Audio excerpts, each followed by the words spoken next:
श्रीराम समर्थ.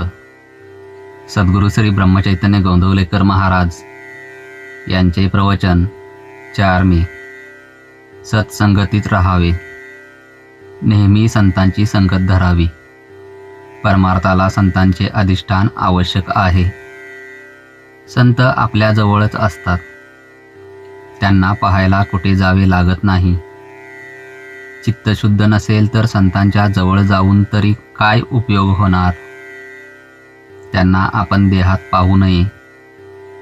संत हे काही देहात नसतात, ते जे काही सांगतात त्या साधनात ते असतात.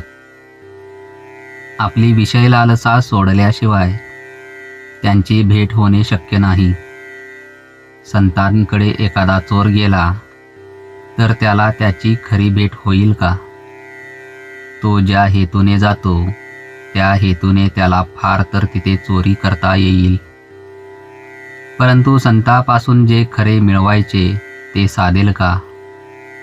आपण जर चित्त शुद्ध करून गेलो तर आपल्याला त्यांची भेट होते, आणि भेट झाल्यावर जे त्रिभुवनातही मिळणार नाही ते देतात.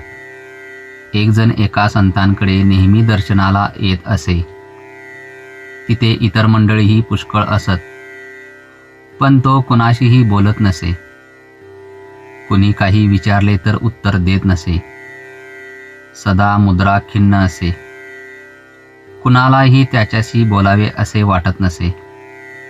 असे काही दिवस गेले. पुढे एके दिवशी ते सद्गुरू म्हणाले, माझा तो वेडा कुठे आहे? तो आज का आला नाही? हे त्याने ऐकताच तो आनंदाने उड्या मारू लागला, आणि जो तिथून गेला तो पुन्हा आलाच नाही. तो कशाला येईल? गुरुने एकदा आपल्याला आपले म्हणावे हेच शिष्याला मिळवायचे असते. ते त्या गृहस्थाने ओळखले आणि म्हणून त्याचे काम झाले. गुरु तुम्हाला तुम्ही माझे झाला असे म्हणत असताना सुद्धा तुम्ही ते ओळखत नाही, कारण तुम्ही विषय बरोबर घेऊन आलेला असता, आणि विषयाची प्राप्ती व्हावी असा हेतू मनात असतो.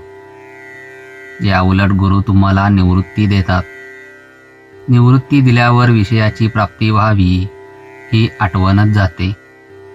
जसे तहान लागल्यावर पाणी हवेसे वाटते, पण तेच पाणी पोटभर प्याल्यावर नकोसे वाटते, म्हणजे त्याची निवृत्ती होते.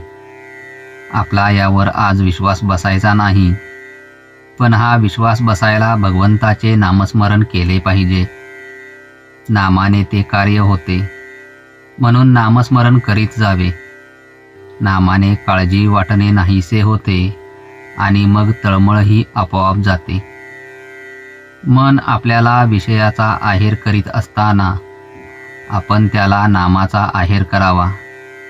आपण आपल्या अंतःकरणाला नामाची धग लावावी. त्याने अंतःकरण उकळले की दोष वर येतील. ते काढून टाकले की अंतःकरण शुद्ध होईल.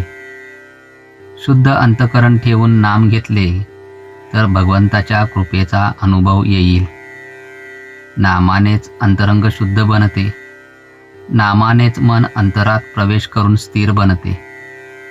जय जय जय रघुवीर समर्थ. आजचे बोधवाक्य, संत सांगतील तेच करणे हीच त्यांची खरी सेवा होते. श्रीराम समर्थ.